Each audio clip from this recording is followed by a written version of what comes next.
जीवन से भरी तेरी हेलो, आँखें गुड मॉर्निंग। हम चैप्टर नंबर 2 मजबूर दूसरा चैप्टर बहुपद पढ़ रहे थे, करेंगे पॉलिनॉमियल पढ़ रहे थे। मैंने आपको इससे पहले बहुपद के बारे में कुछ बेसिक चीज़ें करवाई थी। जो दूसरा पार्ट बहुपद है, इसको हम आगे बढ़ाते हुए आज हम पढ़ेंगे द्विघात बहुपद का मानक रूप। इससे पहले थोड़ा रिविजन के लिए पिछली वीडियो में मैंने आपको कराया था बहुपद के बारे में, ये चीज़ें मैंने आपको समझाई थी। इस पर एक निगाह फिर से मारते हैं। मैंने आपको कराया था बीजीय व्यंजक। मैंने कहा था आपको कि चर और अचरों के संयोग से, चर और अचरों के संयोग में से होता है जोड़ना, घटाना, गुणा करना और भाग करना। तो यहाँ पर मैंने आपको कहा था बीजीय व्यंजक, चर और अचरों के संयोग से बने पदों को बीजीय व्यंजक कहते हैं। तब मैंने आपको कहा था बहुपद के बारे में। जिस बहुपद पाठ को हम पढ़ने वाले हैं वो बहुपद का पाठ ये है। यही पाठ हम पढ़ेंगे। बहुपद किसे कहते हैं, 9th में पढ़ा था आपने। ऐसा बीजीय व्यंजक जिसके चर की घात में कोई धन पूर्णांक हो बहुपद कहलाता है। तो ऐसे बीजीय व्यंजक, ऊपर बीजीय व्यंजक लिखे मैंने, तो इनमें से ऐसे बीजीय व्यंजक जिनमें चर की घात में कोई क्या हो, धन पूर्णांक हो, उन्हें बहुपद कहते हैं। एग्जाम्पल के लिए मैंने आपको ये समझाया था कुछ, जैसे यहाँ लिखा हुआ पहला 2x+5 लिखा हुआ है। ये बहुपद इसलिए है, मैंने अब सही कर रखा है क्योंकि बहुपद है। ये बहुपद इसलिए है 2x+5 क्योंकि जो है यहाँ पर जो चर x है, ध्यान रहे मैंने आपको कहा था चर, परिभाषा की ये बहुपद की ऐसा बीजीय व्यंजक जिसके चर की घात में, यहाँ पर ध्यान रहे चर की घात में, अचर नहीं। हम अचर की घातों पे ध्यान नहीं देंगे, हम केवल चर x की घातों पे क्या देंगे, ध्यान देंगे कि इस बहुपद में चर x की घात कैसी है। यहाँ पे पहला प्रश्न जो लिखा हुआ है 2x+5 है, चर x की घात में क्या है, धन पूर्णांक है। क्योंकि परिभाषा में क्या होना चाहिए, धन पूर्णांक होना चाहिए यहाँ पे, ठीक है ना। तो यहाँ लिखा हुआ दूसरा x² 3x² - 5x+1। तो यहाँ पर देखिए चर x लिखा हुआ है, उन घात में कोई क्या है, धन पूर्णांक है, +2 है, धन पूर्णांक है। यहाँ पर घात में क्या है, +1 है। और जो इसके बाद तीसरा लिखा हुआ था मैंने, x की घात ऋण 2 ऋण 5 x की पावर -2 -5 लिखा हुआ था। ये बहुपद नहीं है। क्यों नहीं है, क्योंकि चर x है उसकी घात में कोई धन पूर्णांक नहीं है, ये ऋण पूर्णांक है। तो धन पूर्णांक होने पर ही क्या होते हैं, वो बहुपद होते हैं। इस बार कहा था मैंने आपको y+y की घात 1/2, क्योंकि y की घात में कोई क्या है, धन पूर्णांक नहीं है, ये धन प्रमेय है। ये 1/2 क्या है, एक भिन्न है, एक प्रमेय है। तो चर की घात में कोई धन पूर्णांक होना चाहिए, तभी वो बहुपद कहलाते हैं। उसके बाद मैंने आपको कहा था बहुपद के प्रकार कराए थे, टाइप्स और ऑफ पॉलिनोमियल। मैंने आपको कहा बहुपद 3 प्रकार के होते हैं, एक पदीय, द्विपदीय और क्या, त्रिपदीय। अगर बहुपद में केवल एक ही पद है उसे हम एक पदीय कहेंगे। यदि बहुपद में दो पद हैं उसे हम द्विपदीय कहेंगे। बहुपद में 3 पद हैं उसे हम क्या कहेंगे, त्रिपदीय पद कहेंगे, त्रिपदीय बहुपद कहेंगे। तो मैंने आपको कहा था बहुपद का मानक रूप, ये बहुत इंपॉर्टेंट टॉपिक है। बहुपद का मानक रूप मैंने आपको कहा था, यदि हम बहुपद को क्या करते हैं, बहुपद में चर की घातों को आरोही या अवरोही क्रम में लिखते हैं तो उसे हम बहुपद का मानक रूप कहते हैं, या बहुपद का स्टैंडर्ड फॉर्म कहते हैं। मीन्स मैंने आपको ये कहा, चर की घातों को आरोही या अवरोही में, जैसे ये बहुपद लिखा हुआ मेरा एक, ये बहुपद लिखा हुआ है तो ये मानक रूप में नहीं है, तो इसका मानक रूप क्या होगा, ये होगा 3x की घात 3 धन x की घात 2 ऋण x धन 8 धन 8। यहाँ पर बड़ी घात 3 है, छोटी घात 2 है, छोटी घात 1 है, और फिर लास्ट में क्या है, संख्या है। हम जब घातों को क्या करते हैं, इस रूप में लिखते हैं, बड़े से छोटे क्रम में या छोटे से बड़े क्रम में लिखते हैं, उसे हम बहुपद का मानक रूप कहते हैं। यानी कि बहुपद का मानक रूप करने के लिए आपको पहले क्या करना पड़ेगा, एक्स की, चर एक्स की बड़ी घात लिखनी पड़ेगी, फिर चर एक्स की छोटी घात, फिर छोटी घात, और लास्ट में क्या, छोटी घात लिखनी पड़ेगी। तो मैंने आपको कहा था बहुपद के घात के बारे में कहा था, किसी बहुपद में घात क्या होता है, किसी बहुपद में चर x की सबसे बड़ी घात को बहुपद की घात कहते हैं। मान लीजिए बहुपद लिखा हुआ मेरे यहाँ पे x² - x³ + x - 5। तो इस बहुपद में, पूरे इस बहुपद में देखिए आप, यहाँ पर जो चर x है उसकी सबसे बड़ी घात क्या है, 3 है। यहाँ पर घात 2 है, यहाँ पर घात 3 है, यहाँ पर घात क्या, 1 है। तो चर x की मैक्सिमम जो घात है, जो बड़ी घात है, वो क्या है, 3 है। इसलिए ये क्या है, घात इसमें क्या है, 3 है। घात यहाँ 2 भी है, 1 भी है, लेकिन चूंकि पूरे बहुपद में जो चर की सबसे बड़ी घात होती है उसे हम बहुपद क्या मानते हैं, घात मानते हैं। जैसे यहाँ पर बहुपद लगा 3x की घात 4 धन x² 5x की घात 3 ऋण x, इसमें घात क्या है, 4 है। क्यों, क्योंकि इस पूरे बहुपद में चर x की सबसे बड़ी घात क्या है, 4 है। इसमें क्या घात क्या कहेंगे, 4। तो इन्हीं के नाम पर मैंने आपको समझाया था कि बहुपद की घात के आधार पर बहुपद 3 प्रकार के होते हैं, त्रिघात बहुपद, द्विघात बहुपद और क्या, रैखिक बहुपद। नाम से ही पता चल रहा है, त्रिघात मीन्स 3 घात। जिस बहुपद में चर x की सबसे बड़ी घात क्या होती है, 3 होती है, उसे हम त्रिघात बहुपद कहते हैं। जैसे यहाँ पर लिखा हुआ है, एक एग्जाम्पल मेरा x + x³। तो यहाँ पर बड़ी घात कौन सी है, 3। चर x की बड़ी घात कौन सी है, 3 है। ये क्या, त्रिघात बहुपद है। दूसरा देखिए यहाँ पे 3x² + x - x³ लिखा हुआ है। तो इसमें देखिए पूरे इस बहुपद में देखिए चर x की जो सबसे बड़ी घात है वो कौन सी है, 3 है। इसलिए क्या, त्रिघात बहुपद है। और यहाँ पर देखिए ये भी क्या है, त्रिघात बहुपद है, क्योंकि चर x की बड़ी घात क्या है, 3 है। अब द्विघात बहुपद, जब चर x की सबसे बड़ी घात 2 होगी उससे हम द्विघात बहुपद कहेंगे, नाम से पता चल रहा है। तो इसमें देखिए, इस बहुपद में देखिए जो चर x है उसकी सबसे बड़ी घात कौन सी है, 2 है। यहाँ पर चर x घात कौन सी है, बड़ी घात, सॉरी घात 1 है, लेकिन बड़ी घात कौन सी है, इसमें पूरे बहुपद में बड़ी घात कौन सी है, 2 है, इसलिए क्या है, द्विघात बहुपद है। यहाँ देखिए x माइनस 6x² प्लस 2, इसमें देखिए जो चर x है उसकी जो बड़ी घात है वो क्या है, 2 है, ये द्विघात क्या है, बहुपद है। और रैखिक बहुपद कहते हैं जब चर x की बड़ी घात क्या हो, 1, यानी कि x + 5। इसमें चर जो x है उसकी घात में कौन सी बड़ी घात, 1 है, यहाँ पर भी कौन सी है, 1 है। तो सिंपल सी बात है, जब चर x की सबसे बड़ी घात 3 हो तो त्रिघात बहुपद कहेंगे, जब चर x की सबसे बड़ी घात 2 हो तो द्विघात बहुपद कहेंगे, और जब चर x की सबसे बड़ी घात 1 हो उससे हम क्या कहेंगे, रैखिक बहुपद कहेंगे। अब बहुपद के शून्य कराया था मैंने आपको, यानी कि जीरोस ऑफ पॉलिनोमियल। तो मैंने आपको ये कहा था बहुपद के शून्यक, जो 9th में भी था, हम शून्यक बोलते हैं कि वह मान जो उस बहुपद को क्या करते हैं, शून्य कर दे। मैंने चर x का वह मान जो उस बहुपद के मान को क्या कर दे, शून्य कर दे। मान लीजिए यहाँ पर एग्जाम्पल लिखा था मैंने आपको x² - x - 2। तो हम यहाँ पर देखिए, हमने यहाँ पर जो x का मान क्या रखा, ऋण रखा।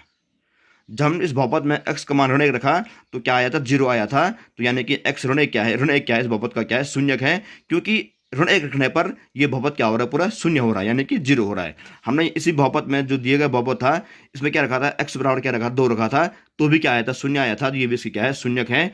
जब किसी बहुपद में हमने x बराबर 1 रखा था, तो जब इस बहुपद में हमने x बराबर 1 रखा तो उसका मान शून्य नहीं आया था। तो ये x बराबर 1 है, वो बहुपद का शून्यक नहीं है। तो इस बहुपद का शून्य कौन कौन से हैं, एक तो है -1, एक है क्या, +2, क्योंकि -1 रखने से 0 आया था और 2 रखने से भी क्या आया था, 0 आया था। तो किसी बहुपद में हम चर x का जो मान रखते हैं और जिस मान को रख के शून्य आता है उसको हम बहुपद के शून्यक कहते हैं। मैंने आपको ये भी समझाया था बहुपद के कितने शून्यक होते हैं, बहुपद के शून्यक होते हैं उनकी घातों पर निर्भर करता है। जैसे ये जो त्रिघात बहुपद होंगे, यानी कि जिस बहुपद की सबसे बड़ी घात 3 होगी उस बहुपद के अधिकतम 3 ही शून्यक हो सकते हैं।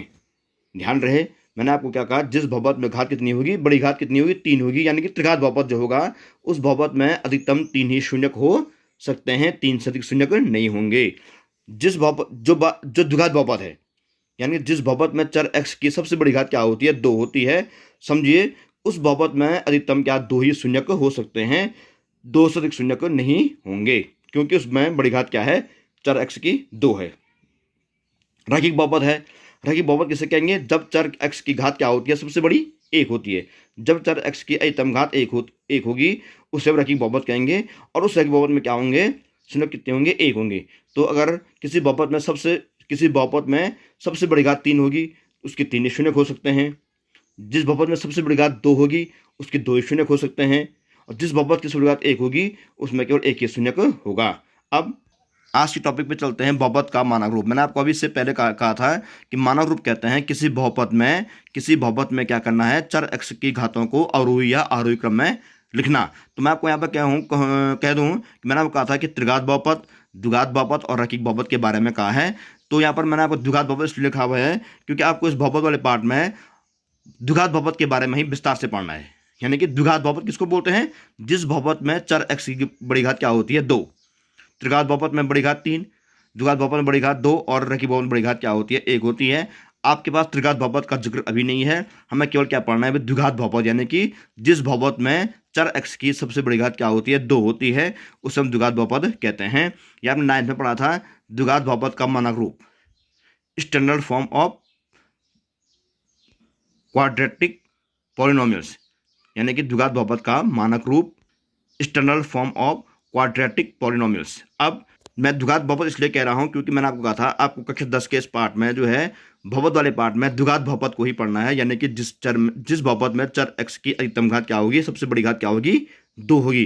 तो इसको याद रखिए कि द्विघात बहुपद का जो मानक रूप होता है वो क्या होता है, x² + bx + c होता है। इसका मतलब क्या हुआ है, तुमने 9th में पढ़ा हुआ है, मैं इसको आपको फिर से कराऊंगा। उससे पहले मैं आपको एक्सरसाइज 2.1, आज मैं आपको एक्सरसाइज 2.1 कराऊंगा, बिल्कुल शॉर्ट में कराऊंगा। परीक्षाओं में बहुत बार आता है प्रश्नावली, तो मैं इसको शॉर्ट में इसलिए करा रहा हूँ क्योंकि इसके बारे में लॉन्ग नहीं चलूंगा, क्योंकि वीडियो बहुत लंबा हो जाएगा। इसके बारे में आपको केवल ये जानना है कि हम ग्राफ से, यानी कि हम आलेख से किस तरह से पता करते हैं कि इस द्विघात बहुपद में कितने शून्यक होंगे। तो एक्सरसाइज 2.1 को हम यहाँ फिनिश करेंगे, इसको हम संक्षेप में समझेंगे, वह इसका इंपॉर्टेंट पार्ट है। तो मानक रूप को छोड़ते हुए मैं आपको एक आलेख करा रहा हूँ। आपने इस तरह के आलेख कक्षा 9th में पढ़े हुए हैं। यहाँ पे होता है क्या, मूल बिंदु 0, तो ये आलेख होता है। इस आलेख में इसको कहते हैं एक्स अक्ष या भुज, इसे कहते हैं वाई अक्ष या कोटि। यहाँ पर एक्स, यहाँ पर एक्स डैश, यहाँ पर होगा वाई, यहाँ पर क्या होता है वाई डैश, 9th का ये है। और जहाँ पर एक्स अक्ष और वाई अक्ष करते हैं उसको बोलते हैं मूल बिंदु, और इसके निशान क्या होते हैं, 0 0 होते हैं। ठीक है, तो मैंने आपको ये कहा कि जो है कभी परीक्षा में प्रश्न आता है 1 नंबर का कि हम इस आलेख को देख करके कैसे पता करेंगे कि इस बहुपद का शून्यक क्या है। इसके लिए मान लीजिए यहाँ पर एक ज्यामितीय आलेख बनाया गया है ये, तो प्रश्न ये आता है परीक्षा में कि बताइए इस ज्यामितीय आलेख को देखकर बताइए इसमें बहुपदों के शून्य कितने होंगे। तो ध्यान रहे, जो ज्यामितीय आलेख है यह ज्यामितीय आलेख इस अक्ष को, एक्स अक्ष को, ध्यान रहे वाई अक्ष नहीं, एक्स अक्ष को, यह ज्यामितीय आलेख एक्स अक्ष को जितने बिंदुओं पर काटेगा, यह ज्यामितीय आलेख एक्स अक्ष को जितने बिंदुओं पर काटेगा, समझिए बहुपद के उतने क्या होंगे, शून्यक भी होंगे। यहाँ पर गौर कीजिए, जो ये ज्यामितीय आलेख जा रहा है वो इस अक्ष को कहाँ काट रहा है, एक बिंदु पर, मात्र एक बिंदु पर, सिर्फ यहाँ पे। यह है ना एक्स वाली लाइन, एक्स अक्ष में एक्स वाली लाइन। तो इस एक्स वाली लाइन को जो ज्यामितीय आलेख है वो कहाँ काट रहा है, केवल एक ही बिंदु पर काट रहा है। यानी कि इसमें क्या होंगे, कितने शून्यक होंगे, सिर्फ एक शून्यक होगा।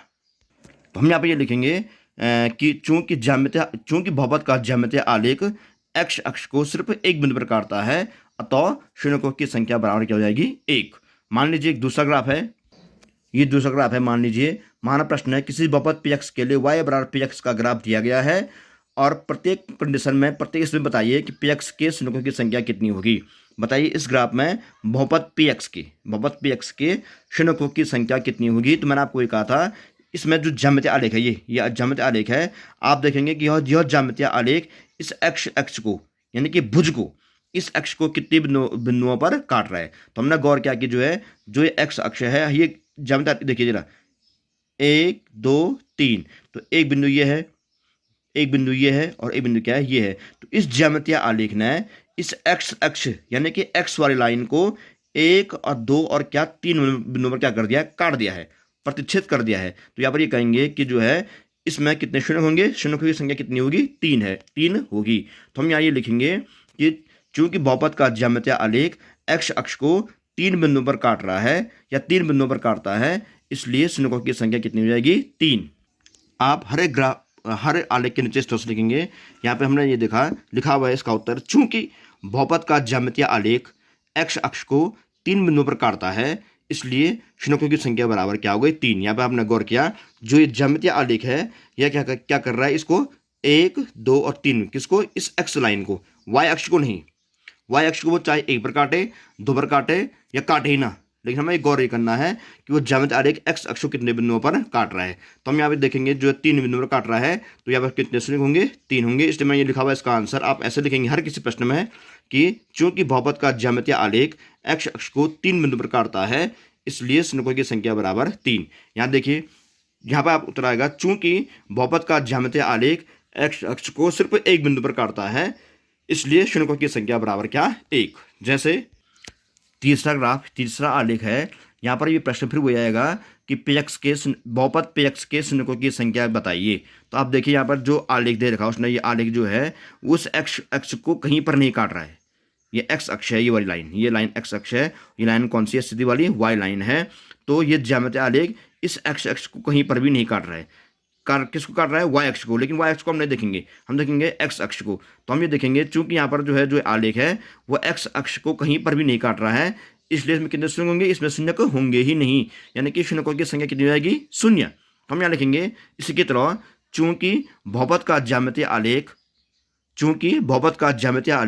एक्स अक्ष को किसी बिंदु पर नहीं काटता है, चूंकि बहुपद का ज्यामितीय आलेख एक्स अक्ष को किसी भी बिंदु पर नहीं काटता है, इसलिए शून्यों की संख्या बराबर 0। यहाँ लिखा है ना 3, यानी शून्यों की संख्या बराबर क्या हो जाएगी, 0। तो इस तरह से आप क्या करेंगे, एक्सरसाइज 2.1 करेंगे। ये एक्सरसाइज 2.1 है, प्रश्नावली 2.1 है। इसको आप फेयर कॉपी में करेंगे आज, क्योंकि ये फेयर कॉपी वाला काम है। तो इस फेयर कॉपी में आप जरूर करना। प्रश्नावली 2.1 लिख करके पहले आप पाठ नाम डालेंगे बहुपद, पाठ नाम डालने के बाद आप लिखेंगे यहाँ पर द्विघात बहुपद का मानक रूप। आपको द्विघात बहुपद के बारे में पढ़ना है। जो इसका मानक रूप है वो क्या है, x² + bx + c।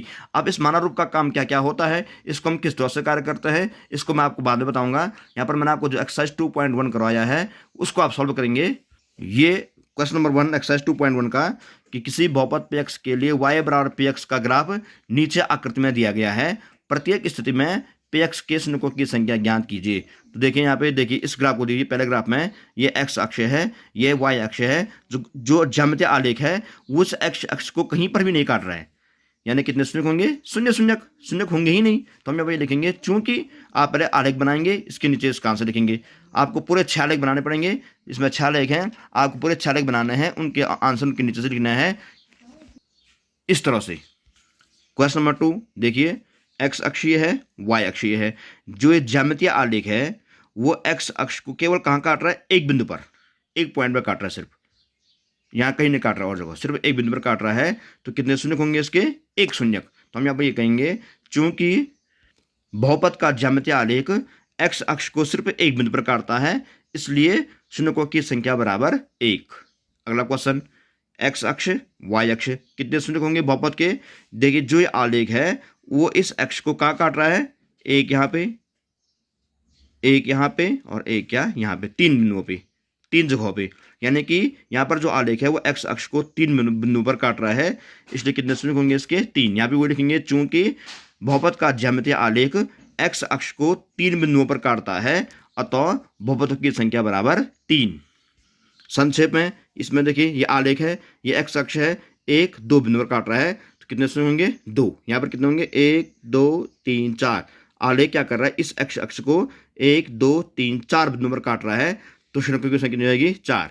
यहाँ पर देखिए, यहाँ पर 1 और 2, सिर्फ 2 ही बिंदु पर काट रहा है, तो कितने शून्य होंगे इसके? 2।